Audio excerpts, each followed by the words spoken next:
Welcome to the pod, Tim. How are you? Hey, doing good. It's currently sunny in the UK. So yeah, what can I complain about? That's a Yeah, big can't deal. about that. I'll try to introduce you as best as I can. We have Tim Podlogar on the podcast, and Tim and I last week did the tour together. Cole and I were just covering that a couple days ago on a podcast, but I can attest that Tim is very strong on the bike. If there were ever a race of the World Tour nutritionists, I think Tim would win for sure. But Tim, can you talk to us about your journey to where you are now? I know you worked with Bora, and now you work with Tudor and brands like Endurance, but maybe you can fill in everyone about who you are and why you're here. Yeah, sure.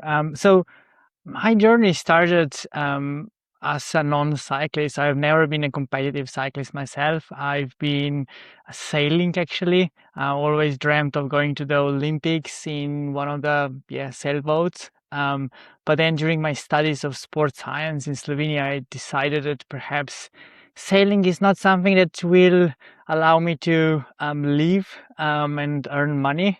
So I thought, okay, let's just do sports science and become good at that. And at some point, I figured out that if I wanted to understand sports science, I need to learn a new sport because a lot of studies are done cycling. So a lot of lab stuff is just conducted via cycling ergometry. And I started cycling and I fell in love with it. So then I just continued this journey of studying and trying to be as good of a cyclist myself, and trying at the same time to also help some other athletes.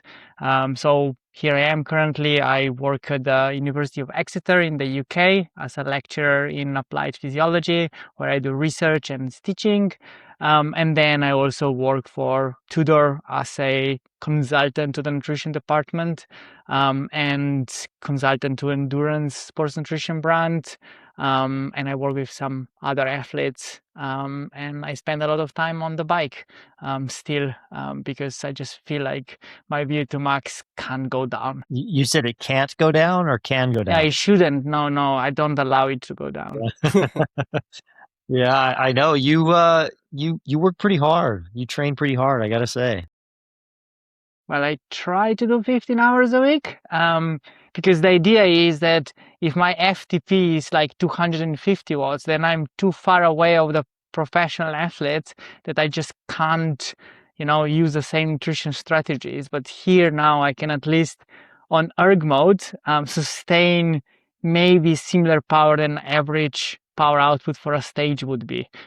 So that's kind of how close I can get to. Do you go like when you're just out training, do you ever just go super high carb like how we do in races? Do you ever go above 100 or Yeah, rarely. I have this problem that I always prescribe more than what I actually consume, because, as a nutritionist, you always fail yourself. So my nutrition is not optimal. But in the lab, I've done a lot of different kind of trials over the years, tried way above 100 grams per hour, without any issues. And on Torture, I think I was for like 12 hours on the bike. I think I was at around 100 grams per hour on average. what's the highest you've ever seen anyone go successfully without having issues? 200. 200. Fuck. Yes. I've never gotten that high. The max I've done is like 160 and it was unenjoyable. Yeah, it's 200 was in a in professional triathlete. Um, he got measured his oxidation rates with his nutrition supplier, and for like a certain part of the cycling part of the race, we actually go with 200 grams per hour, because we know that he can oxidize just a little bit less than that. Touch on that a little bit more, because I'm sure not a lot of people are familiar with oxidization rates. How do you get that tested, and what does that show? Yeah, that's a good question, because to basically be able to tolerate carbs is not the same as being able to actually use the carbohydrates. So you can tolerate maybe 200, 250 grams per hour, but that might mean that, like, I don't know, 150 grams of these carbs are just sitting in your gut, waiting for the recovery period, and they would be absorbed then, or cause GI issues eventually. So what we do in the lab is we test how much actually of the ingested carbohydrates you actually oxidize. We do that by giving a small amount of very special type of carbohydrate called stable isotope tracer, which basically is the same kind of structure as, for example, glucose or fructose. We know exactly how much we gave of this special tracer. And the special tracer the difference is that it's a bit heavier. So the carbon atoms, so carbohydrates, carbon atoms are a bit heavier in this tracer. And once you oxidize the carbohydrates, what you get is carbon dioxide, so CO2. And then we actually take a sample of this carbon dioxide in your expired breath. We weigh down the carbon dioxide molecules, and we figure out how much of the ingested carbohydrates ended up being oxidized and expired as CO2. So that's kind of very an oversimplification of like the method, pretty much. So Tim, can you train a higher oxidation rate? Can you change that, or is it just set? That's $1 million question, probably, because we have absolutely no idea. There is not a lot of research that has been done in this area. So we don't really know if the number goes up or goes down over the years. What we kind of know from, for example, rodents, so mice, is that the absorption capacity will probably decline if you go on a low carbohydrate diet. So if you're not exposed to a lot of carbohydrates. I have a sense that in athletes, this absorption capacity will not change if you are on a normal high carbohydrate diet, because the gut, so the intestines, don't really know if you're having carbohydrates during exercise or out of exercise. And to basically meet the energy balance, you will have the carbohydrates throughout the day, I don't know, 15, 16 grams of carbohydrates per day, every single day, pretty much. So the gut will be exposed to a lot of carbohydrates anyway, irrespective of whether you have 160 or 90 grams per hour on training. What does change and probably can have an impact is whether you can tolerate 160 grams per hour, for example. That you can improve definitely. And the other thing that's a bit less clear is fructose. So, we have glucose-based carbohydrates, we have fructose-based carbohydrates, and fructose is not as readily available in the normal nutrition. So if you have pasta, you have rice, potatoes, you don't get any fructose. You pretty much need to eat a lot of fruits, or you need to eat a lot of like sugar sweetened stuff, and that can obviously change based on what you're eating. So maybe if you increase your amount of fructose in your diet, that you can upregulate the capacity to absorb fructose. But for glucose, what we've seen in the lab, when I test people over and over again, I usually see pretty similar numbers, whatever they do. Can you take prebiotics, probiotics to help change that rate of oxidization and so that it's not just sitting in your gut? There is some very little evidence that yes, the numbers can change, but the change is like rather marginal and really tiny in the grand scheme of things. So you would not be able to go from, let's say, 110 to suddenly 130. We would be talking about 100 to 105 maybe, which is probably when you just day to day would not make any difference. It's just that, yeah, like those interventions would have a really small impact, if at all. So if there was an athlete, let's say hypothetically, one athlete, their oxidation rate is 100 25 grams per hour. And then there's another one who can do upwards, let's say 200 grams per hour. Is that a super big difference in performance? Like, what are we talking? If someone who has the same level as another rider can do 75 more grams per hour, is that significant performance gains? Yeah, it's another good question. So a few years ago, we did a study. We compared 90 versus 120 grams per hour in just like really highly trained athletes. I think they were pushing like 250 watts for 3 hours at least on an ergometer. So they were going through like 3.5, 4 grams per minute of carbohydrates. So clearly there was a demand for either 120 grams per hour, which is 2 grams per minute, or 90 grams per hour, or 1.5 grams per minute. And what we found was that there was no sparing of glycogen with 120 versus 90. What happened was that simply the fat oxidation rates were just way lower with 120 grams per hour. So rather than spare glycogen, we saw sparing of fat. So in 3 hours of that kind of session, we just saw no difference or like anything, any indications that performance can be changed. What I think can actually happen is that we only did for 3 hours. So cycling races and classics we know are way longer. So we're talking about 4 or 5 hours, for example. And in that case, let's say that glycogen levels are going to be exactly the same, but at some point, you will run out of glycogen, right? It's just going to happen that you will be out of it.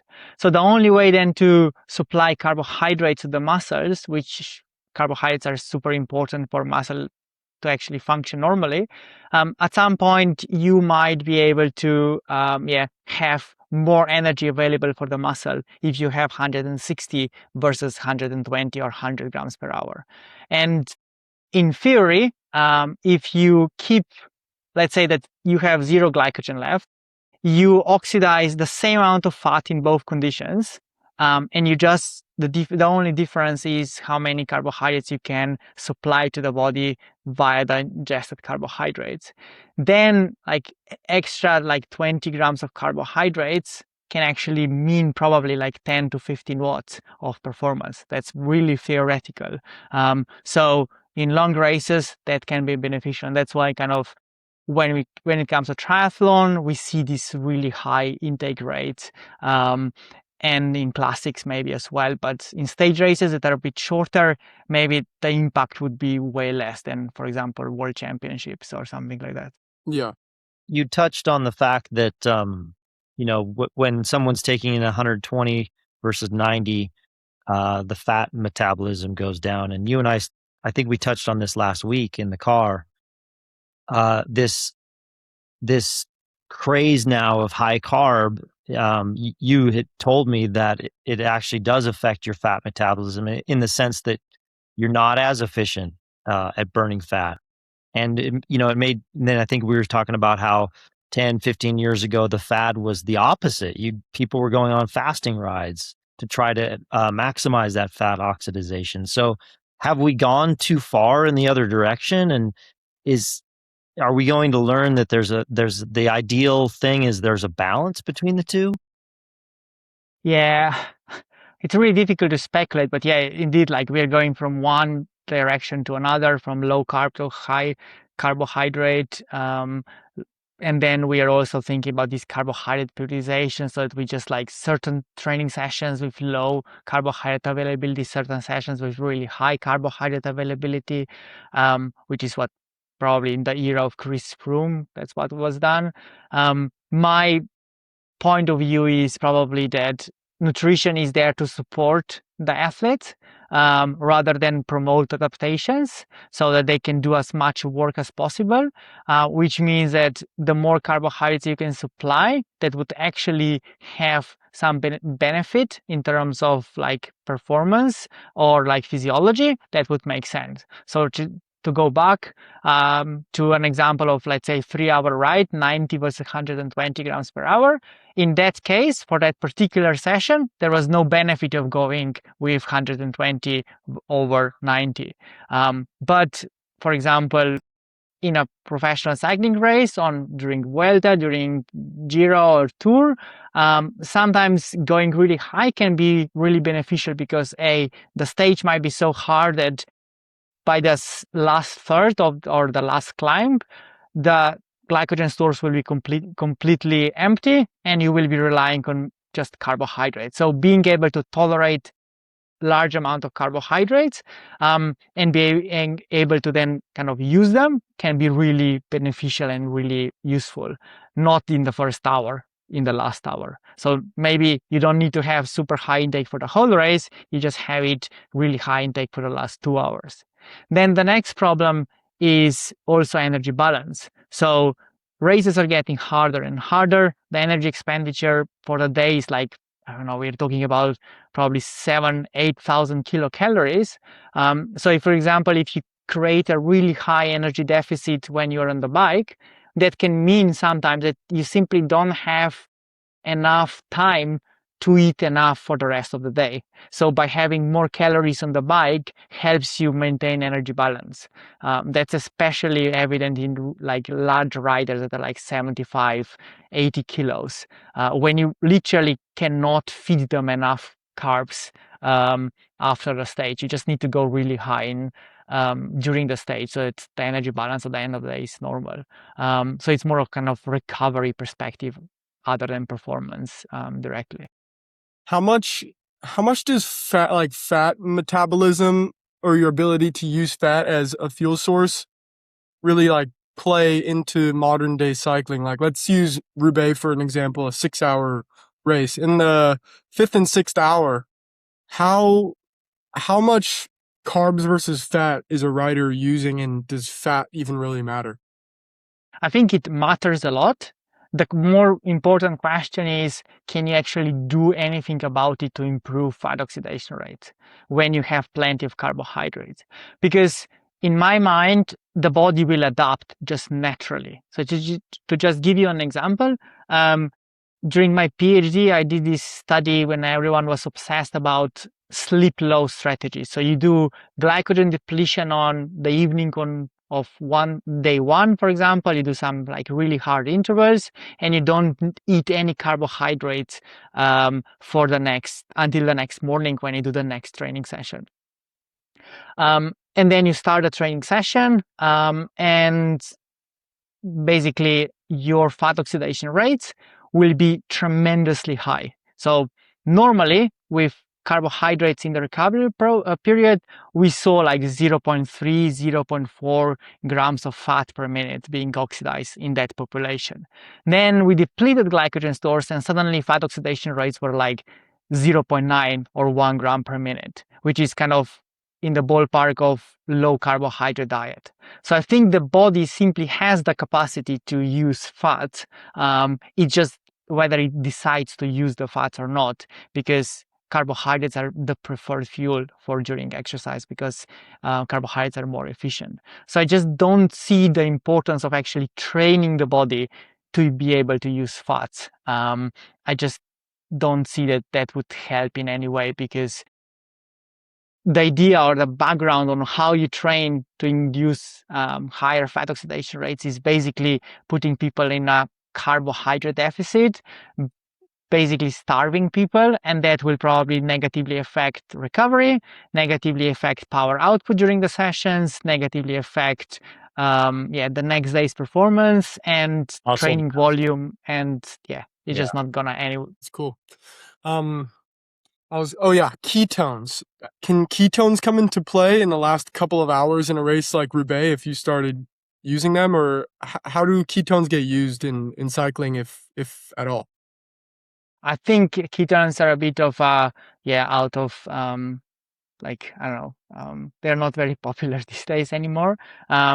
There is some evidence it can help with recovery, can help with training adaptations, but I just don't see ketones to be used during exercise because they slow down the glycolytic capacity, which is basically the amount of carbohydrates or glycogen you can use, and that's not something you really want. And ketones don't provide that much energy that it would actually make sense in terms of like from the performance perspective. So I just don't see ketones to be used in the races, at least not at the level professional cycling car races, so the power output's going into well above the FTP or critical power, whatever you call it. Yeah. Good to know. So that was just I mean, to put it bluntly, a fad. Yeah. Yeah. I mean, they're really interesting. So like studies keep coming up to like show, oh, ketones can have a potential benefit here and there. But one of the things is like the problem in studies is that we do studies on people that have a VO2 max of 55, and then we're like, yes, we have a really trained population. But then you look at the average VO2 max in a professional cycling team, probably the lowest VO2 max would be around 75, like it's just not comparable. You can't compare and see the effect and extrapolate those findings. So you need to be really careful in that. And I think if something works for amateurs, there is less chance that it's going to work in elite athletes just because everything is optimized there. I know we have some. Do you have more questions, Cole, or we have some? Yeah, questions? I've got a bunch of questions for Tim. Go whenever, for it. Whenever we're ready to switch to the pre-prepared questions, I'm ready to go. Yeah, do it. Okay, so yeah, what are your top 3 supplements that you would like, if there were 3 supplements that you could prescribe to, let's just say, like a fit person, somebody who wants to be fitter? What would be the top 3 to improve performance and stay healthy? So the supplements I usually kind of recommend or start discussing with riders I work with is definitely the first one is like caffeine. So how can we optimize the use of caffeine in races, that it's not too much, it's not too little. Then the next one that's very popular in the recent couple of years probably is sodium bicarbonate. I believe it actually does improve performance. We use it a lot, and I am a big fan of it. And then the 2 supplements that then I decide case by case basis would be probably creatine and beta-alanine, for example. What does beta-alanine and creatine do, and how can they boost performance or benefit a rider? So beta-alanine works very similarly as sodium bicarbonate, which means it improves performance at short, sharp efforts, like up to 12 minutes in duration. The problem with beta-alanine is you need to take it for like 4 weeks to actually see something. So you start it when you're untrained, and you continue taking it when you become better naturally because of training. So you never really see that it's doing something. And also it comes with like this weird tingling sensation. And some riders just don't like it. And it's just like one of the supplements you need to keep taking every day, and it's just a bit annoying. It's a lot of pills. It's a lot. Yes, exactly. A lot. Yeah. Exactly. Yeah. So it's kind of like, yeah, I know, we know kind of it works, but it's really difficult to convince the riders that they need to be taking this number of pills every day and maybe or may not actually see any performance benefits. Creatine is something that kind of the opinions are a bit different between nutritionists in the World Tour. Some recommend creatine to pretty much all the riders. So creatine should help with explosive power, should help with just power generation, like talking about sprints, also help with strength training gains, but very often comes with some water retention, which is why I just don't see it being used across the whole peloton or the whole team.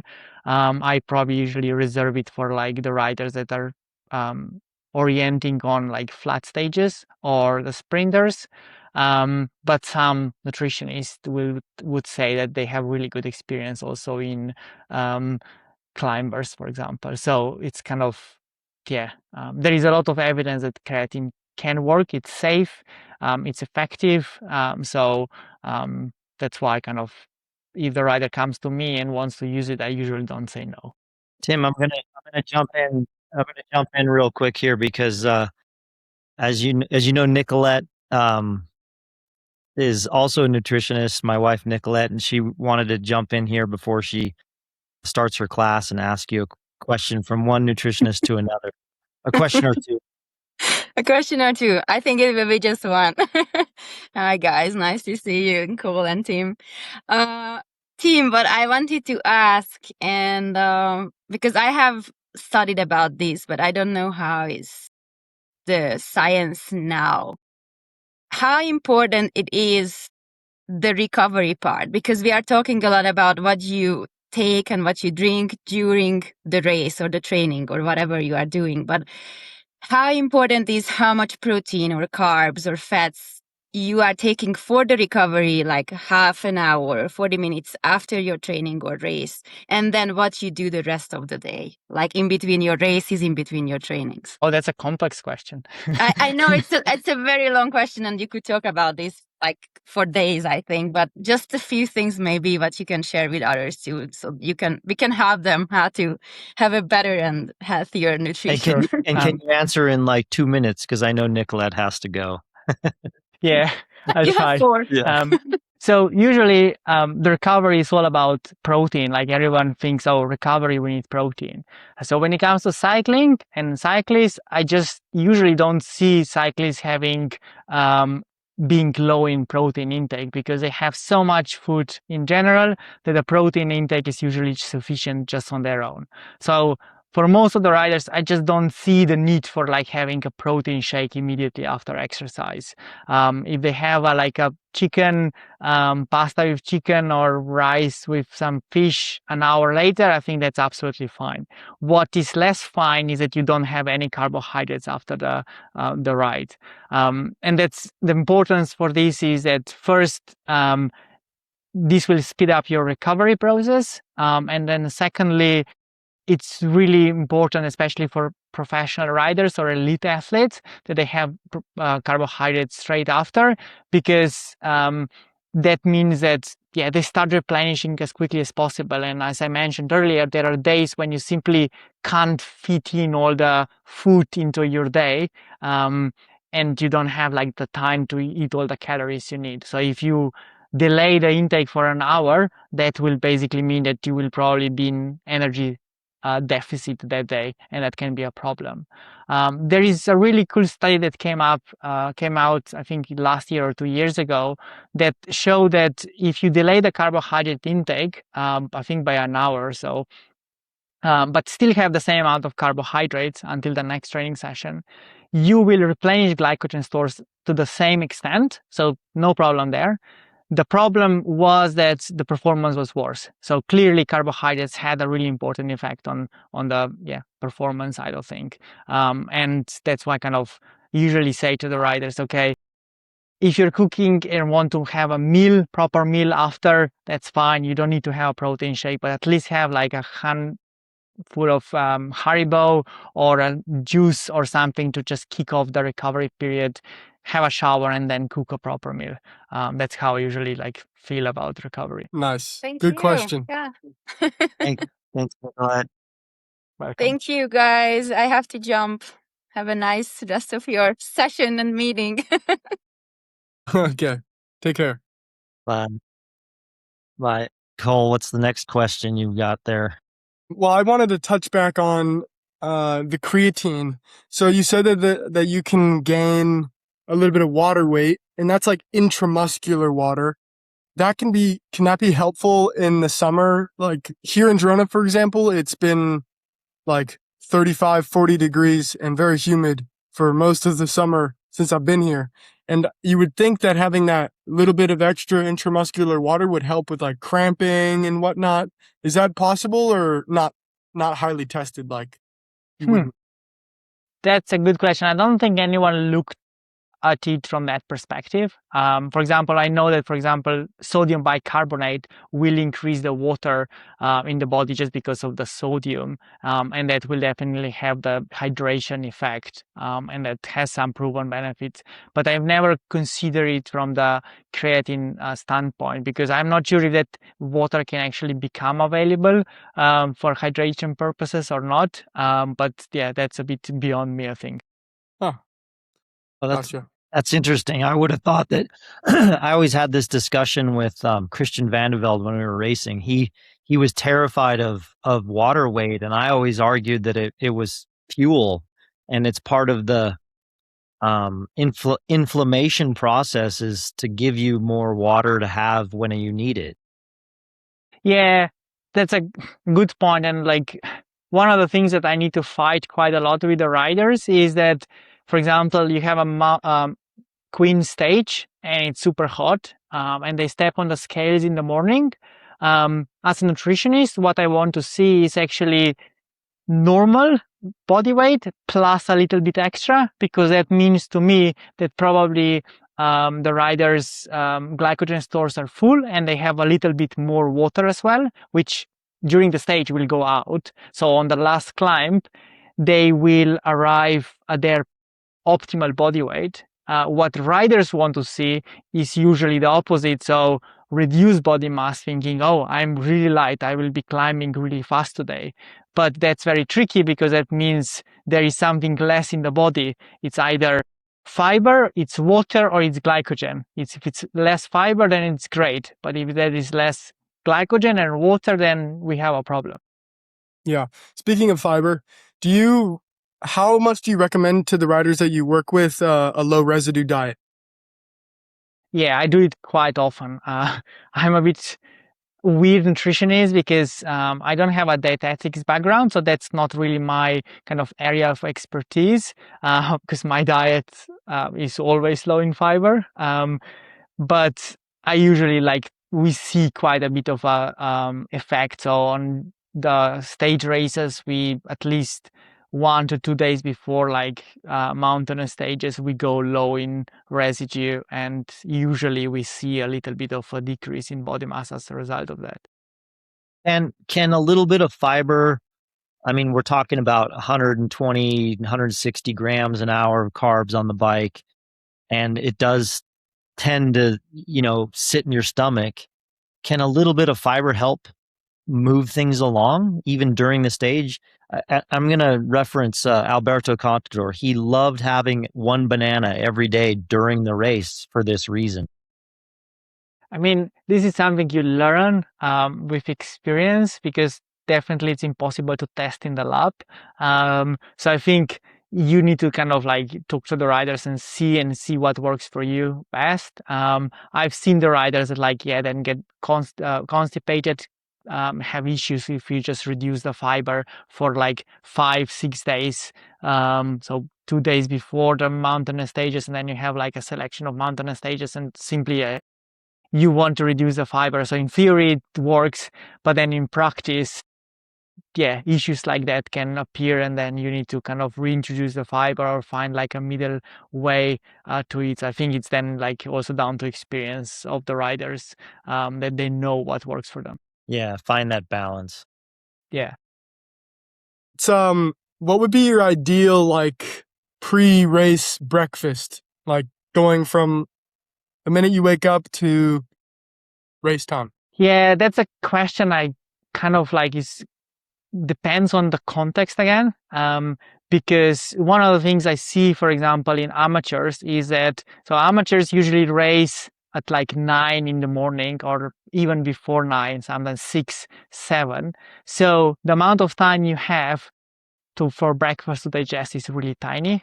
Like professionals, you race way later, noon, 1 p.m. So you have more time to digest the breakfast. But what we've seen in the recent years, and what I've been really a big fan of, is to replace, for example, porridge oats and an omelette with simply milk rice, which is in German for rice in milk, rice pudding, cooked with lactose-free milk to really reduce the amount of energy issues, or use rice milk or some other source of milk. This is not technically milk, but it is cold milk, or oats or something like that.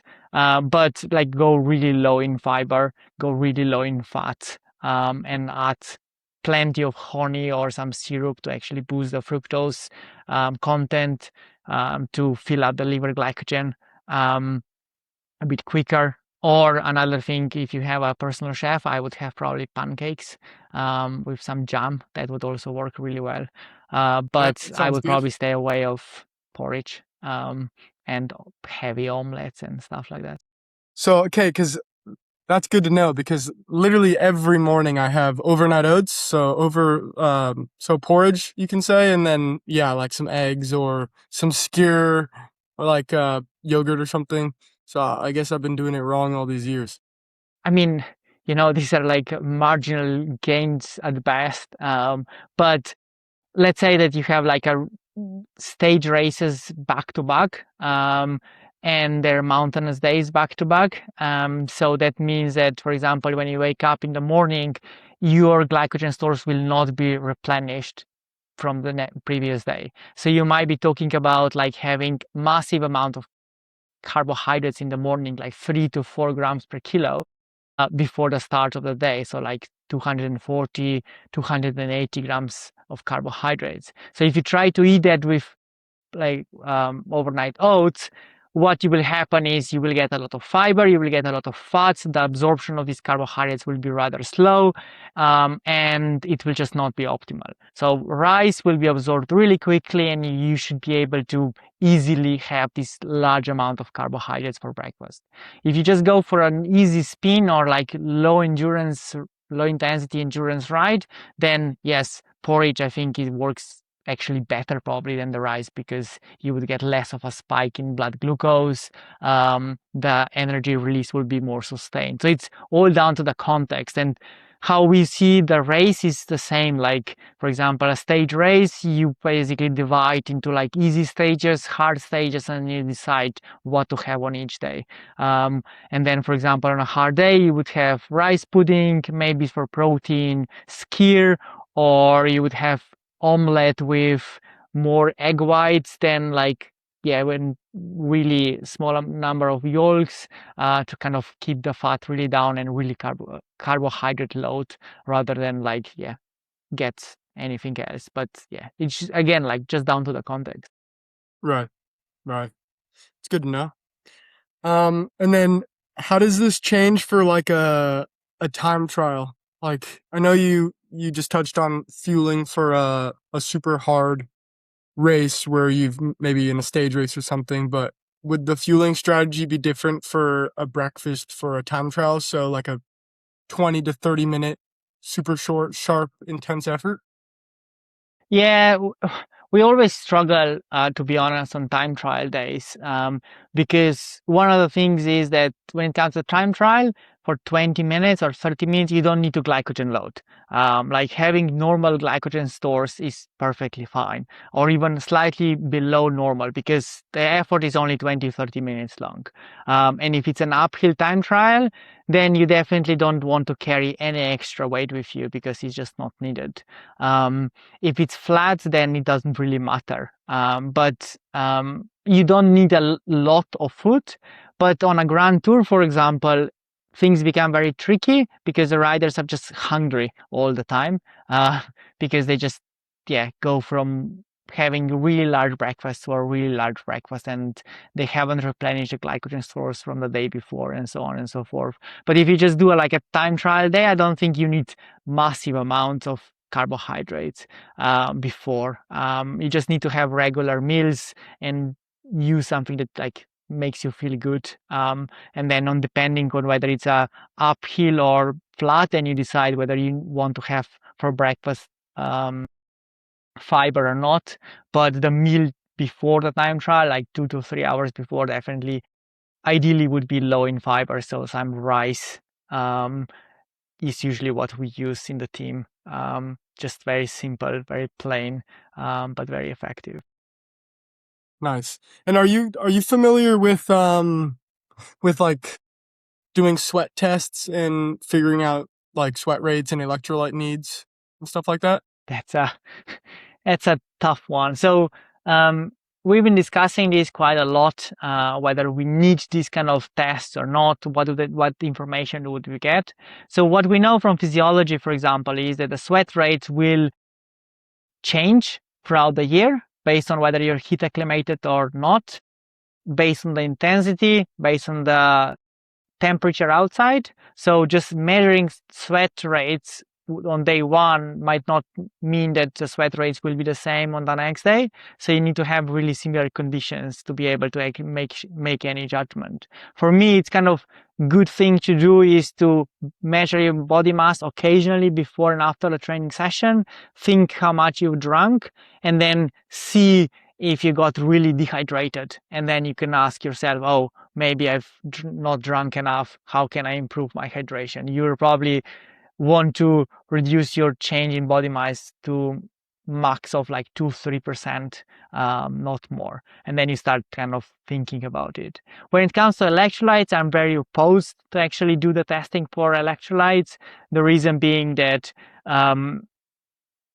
there is some kind of data out there that if you measure the sweat composition in the lab, which is where it's the easiest thing to do to measure it, you will get completely different values out in the field. Then also what will change in the field is the intensity. We know that sweat composition will change with exercise intensity. Sweat composition will change with your normal diet. So if you have sodium bicarbonate, you will also excrete more sodium out of it. And last but not least, there is just no evidence, like zero, that addition of electrolytes will improve performance. So rather than focusing on like getting the electrolytes in, I think you should be focusing on just getting the carbohydrates in. There is a lot of like evidence and theory that addition of carbohydrates will help you. And when you are like going 350 watts, it's super hot. It's really easy to get like discomfort in the stomach or in the gut. And I feel like it's more important at that point to prioritize getting as many carbohydrates rather than mixing carbohydrates and electrolytes in. So from our point of view, we don't use a lot of electrolytes in the product at all, just because I feel carbohydrates are more important. There is very little evidence about electrolytes. So then I'm gonna jump in with a fan question here that segues in. This is from a Brennan Wirtz, and he wants to know what's the best way to test your core temperature. Well, probably by having a rectal thermistor. So put something up your ass. So this is a bit of an inside joke from last week during the tour. Tim was telling us the stories of the best way to in your words, I think the only way to really accurately test your core temperature. There is another one which is a bit more expensive, but it works really well. It's like you take it's a special capsule. It's a kind of a pill that has a sensor in it. It transmits the signal. You eat it, and then eventually it will come out, and you will just throw it away. So you know what, Tim? I know you know who Oscar Eukendrup is, right? So when I was on Rabobank in 2004, we did this during the Tour de France. I remember that it was a very large pill. Okay. Yeah. Nice. Yeah. That's crazy. Yeah. You were ahead of your time, Levi. I mean, all this stuff has been done before. It's just, we talk about it now. We got social media. I've heard of some riders that do their indoor heat sessions, and they put a little sensor up their butt, which is crazy. I don't know if I'd go that far. Oh, dude, you're gonna get there. Don't worry. I don't know. I'm holding off. All right, let's go to a fan question. Let's see. This one guy just said Haribo ? I assume he's asking. If he's asking if Haribo is famous good for Haribo. He's Mr. Haribo. Tim, do you like Haribo? Yeah, I mean, I adore Haribo because I think it's a really great food for the riders, because it's easy to digest. It's pretty much just carbs. It's glucose and fructose. It doesn't have any fats because I just don't think riders need a lot of fat in their diets. And I just feel like it's a great fuel for riders, and those that know me know that I keep eating Haribo myself as well. Haribos with me during the race last week. Thank you, Tim. I love Haribo. I think I eat it on all of my like endurance days. I just go through bags of Haribo. And it's Candy nice. and you There's have different flavors. There's some exactly. I don't know. It's good. I like it. I enjoy it. Yeah, good question. Oh, the fat thing. So a lot of like companies, I'll use endurance for an example because we're both familiar with it. The training bar has, I don't know, a substantial amount of fat, like maybe 5 grams. Well, and I noticed this trend with a lot of different nutrition companies. They're like their bar has a good amount of fat in it. Why? Why isn't it just like? Because I used to use Enervit on Trek, and this didn't have much fat in it, but the ones that other companies that I've seen do have. I mean, it's really down to like what the goal of the bar is, and kind of the fat, I think, would improve the taste. Some of the fat is also required from the manufacturing point of view. So it's kind of like a bit of a, yeah, technical, more of a question, rather than just like, yeah, functional. But from my point of view, having a little fat on training rides, easy, low intensity, is okay, because let's say you're not going with like 60 grams per hour. You might go with like 40, 50, 60 grams per hour for the 2 hours or 3 hours it's easy you're doing. So if you have like a really fast release gel, for example, I don't know, 40, 45 grams, the carbohydrates will just like really quickly come into the bloodstream, cause a spike in blood glucose, and then at some point you will just crash, and then it will go and you would feel bad. Where if you add a little bit of fat and some fiber, you might improve the taste of the bars, but also the kind of the profile of how quickly the glucose will come into the bloodstream will be slowed down, and that's why kind of a training bar, because you don't want to use it in training, because you don't want to do that in training, but in racing, but in training that's absolutely fine. So that's kind of the theory, and it's just like manufacturing thing, what ingredients they use, and yeah, what supplier you get and stuff like that. Nice. There's some guys like to share their life stories, so I will. This guy said that he was keto and he had good success in his weight loss journey and in general health. He stayed pretty strong on the bike, but was totally wiped out after training rides. And then he tried carb loading and eating carbs on the bike, and of course that fixed everything. But he said he ended up having like pretty bad cravings for like carbs, which resulted in more weight fluctuation than is probably healthy, to quote him.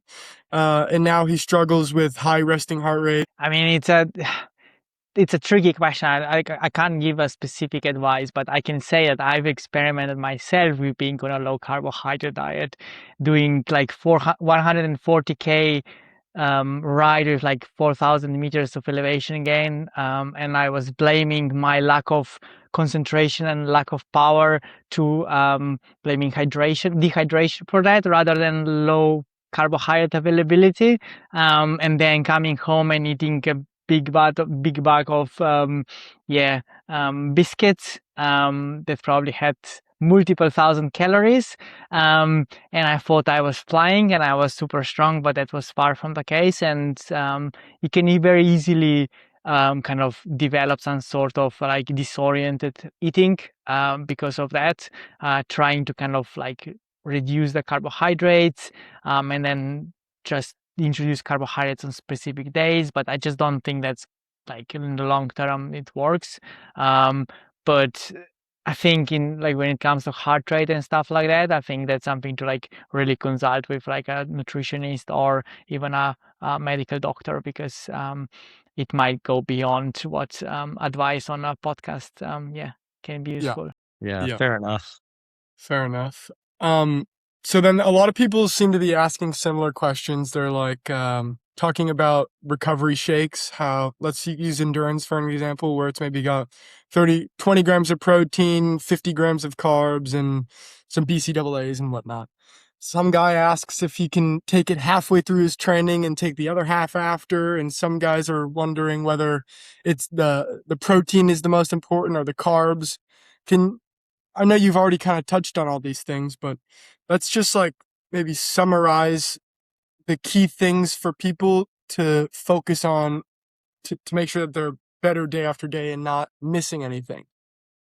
I think when it comes to protein, for me, it's kind of the most important is you have enough protein. So that's like 20, 25 grams of high quality protein, which is probably like some animal origin usually, or really well selected plant-based protein at breakfast. Then you have in the recovery period, and then at lunch and at dinner. So that you like total protein intake is probably in athletes above 1.8 grams per kilo per day. What we see in professional riders is usually this number is between 2.2 and 2.5 grams per kilo. You definitely don't want to go higher. So for example, you have a protein shake after the ride, and then you have additional protein, like a massive piece of chicken at lunch, and then plenty of protein then at the dinner again. You will just blow the budget.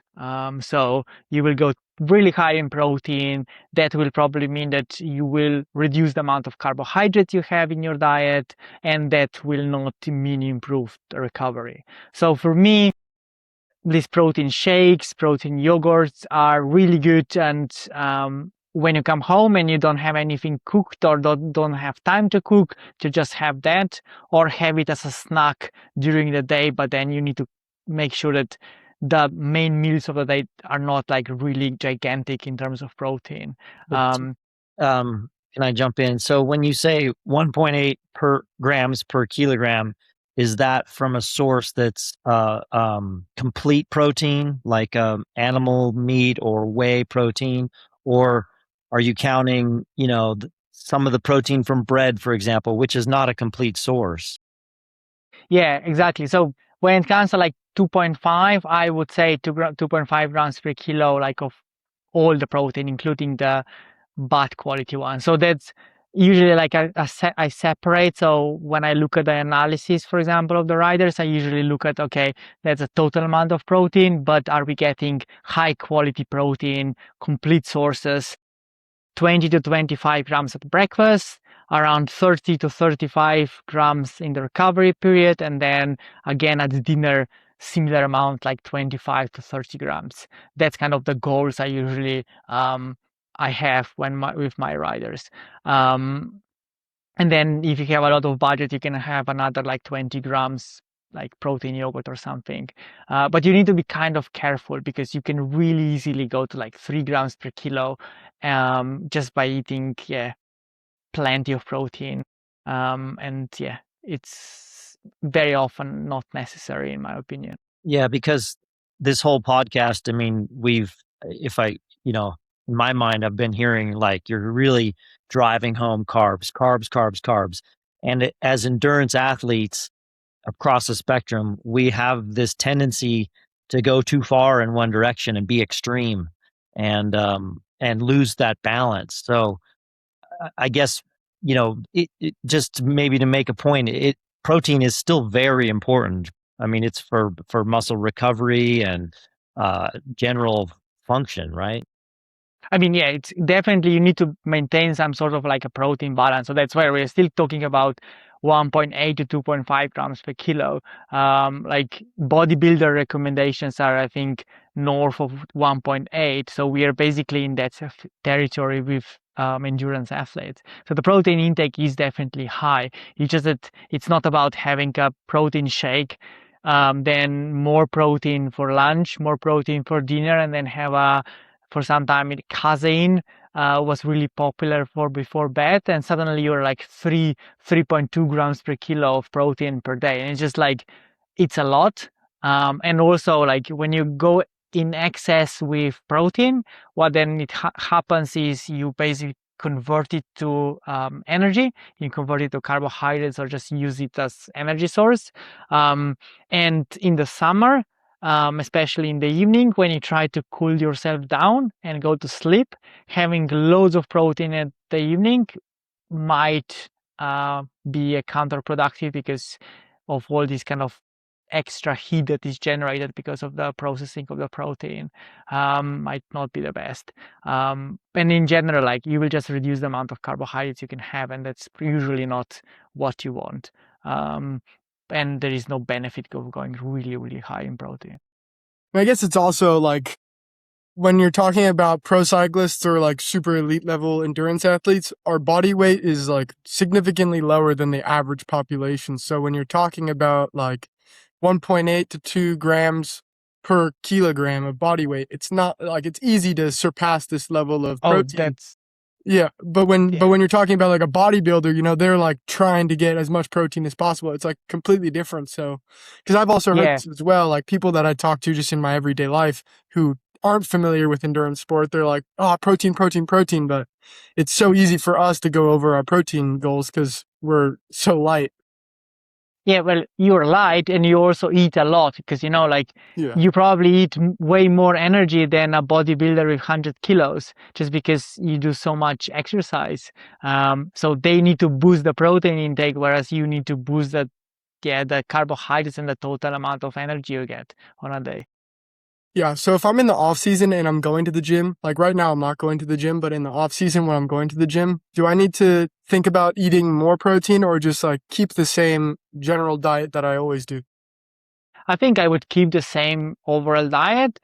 So what I usually kind of like when I plan the nutrition for the riders or athletes is I keep the fat intake and protein intake constant, whatever it is.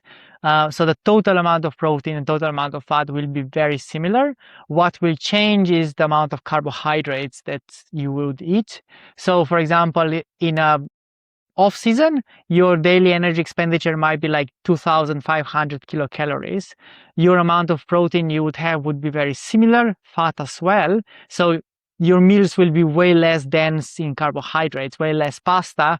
And looking at the plate, it will feel like, oh, you have a massive piece of chicken there. But during the season, when you need like 6,000-7,000 kilocalories on the same kind of meal, the chicken would look very small with a lot of pasta or bread or whatever you have on the side, because the total amount of carbohydrates will just go up. Right.